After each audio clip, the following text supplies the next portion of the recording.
I assure you, Mrs. Perez, kung sa agency namin ninyo ipagkakatiwala ang anak ninyo, sure ball, mananalo to yung beauty queen. Ay, kasi, Miss Digna, ang pangarap ko para sa kanya ay maging isa siyang artista. Sayang naman. Baka gusto ninyong i-reconsider kasi sigurado ko, beauty queen ang anak ninyo. Sa totoo lang po, ayoko po kasi mag-beauty queen. Gusto ko mag-artista. Kasi idol ko po si Maine Mendoza. Gusto ko ako po yung next Maine Mendoza. Actually, meron din kaming kausap na isa pang talent agency. Gusto rin nila itong gawing the next Maine Mendoza. Tara na. Let's... Ay! May kausap na pala kayong ibang agency. Eh, di sige, mag-artista na lang siya. Ayan, magkakasundo naman pala tayo. Pero, teka, one more thing. Ang gusto kong image ng anak ko ay wholesome. At ang gusto kong image ng talent agency na hahawak sa anak ko ay wholesome din. You came to the right place. Don't mind my blouse, you know. Dati kasi to, turtleneck, nilaban. Nagkaganito. Ma-excite ka dito! Ganda-ganda dito! Patingin! Gusto mo nang makita? Patingin na nga. Ay! Ano yan?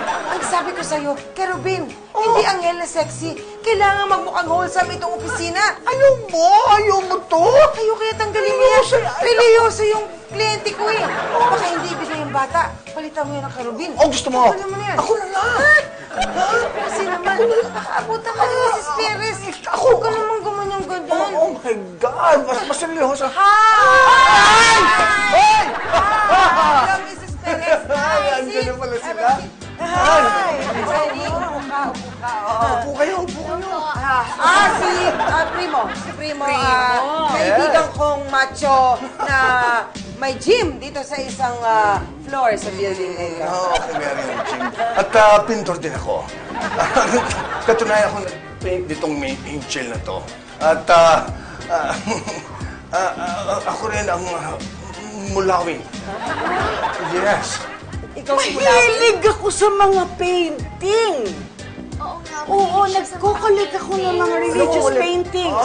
Oo, talaga nagko-collect ako ng mga painting ng mga papa. Papa!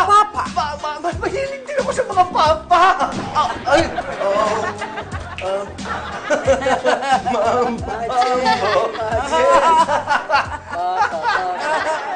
Problema, tawag lang kayo. Ay, Rolly, sorry. sir. May kliyente ka pa pala. Ay, hindi. Okay lang, okay lang. Okay na kami. Tapos na. Oo. Oh, good luck. Kumusta naman, okay? Okay po. Excuse me. Mukhang malaki problema nito. Parang hindi pa rin Mag-asawa to. okay yan. Mukhang hindi magagamot. Tuloy ko yung si Mrs. Perez at saka si Jenny. Rolly, upo kayo. Halika, maupo kayo. Hello po. Opo. Ang ganda ni Jenny, no? Ay, salamat po. Siya yung kinukuha ko na bagong talent natin sa ating agency. I see. Mrs. Perez, hindi niyo naman na itatanong. Ang asawa kong si Rolly, marriage counselor. Wow! So, safe na safe kayo sa amin. Oo nga. Tamang-tama maipagkakatiwala ko talaga ang karir ng ating anak sa iyo. Di pa paano, pwede na tayong magpirmahan ng kontrata. Just one little thing. Kailangan ko lang magpaalam dun sa brother ko. Matanong kasi. Kailangan ba may say ang brother mo sa anak mo? NBI kasi yon. NBI? NBI, maimbestiga. At kailangan mo nang malaman na lahat ng mga desisyon sa buhay namin. Tama-tama. Bakit hindi mo ipatanong dun sa kapatid niyang taga-NBI kung nasa watchlist yung Ano yun? Ano tama? Applicant. Pabantayan ko raw yung mga applicant namin dito sa A1. Pero hindi na bali. Salamat na lang kasi kumuha ka na ako ng private investigator. Nakalimutan mo na ba? Kasi nakatakip yung kamay mo eh. Kasi may sakit eh.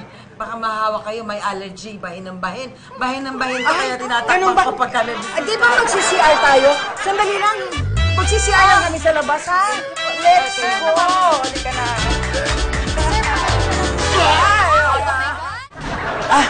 Si Digna.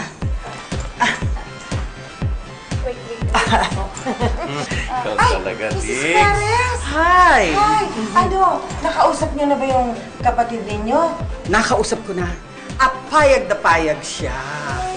I-prepare mo na ang lahat. Naku, sige, handa na natin ang kontrata. Kat, i-ready mo na yung kontrata nitong si... Jenny. Jenny. Kat, Aba, madam. ano ba? Inuutosan ka ta. Ano ba pinanonood mo? Gut na gut ka dyan. Baka naman yan yung kamukha nung pinakita ko sa yung video na nag-viral. Hindi po, bago po ito na nagbabiral. Patingin. Bago? Opo.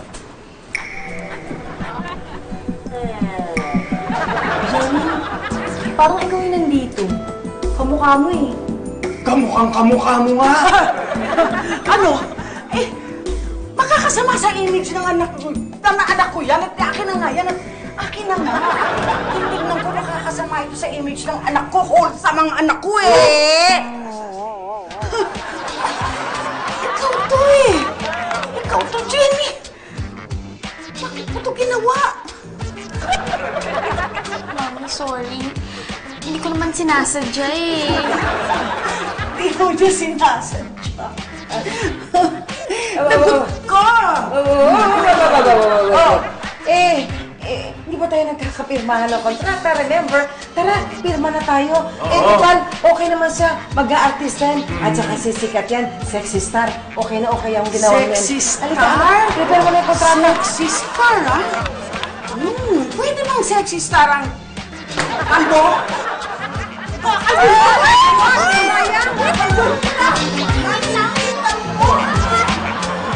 Epic fail.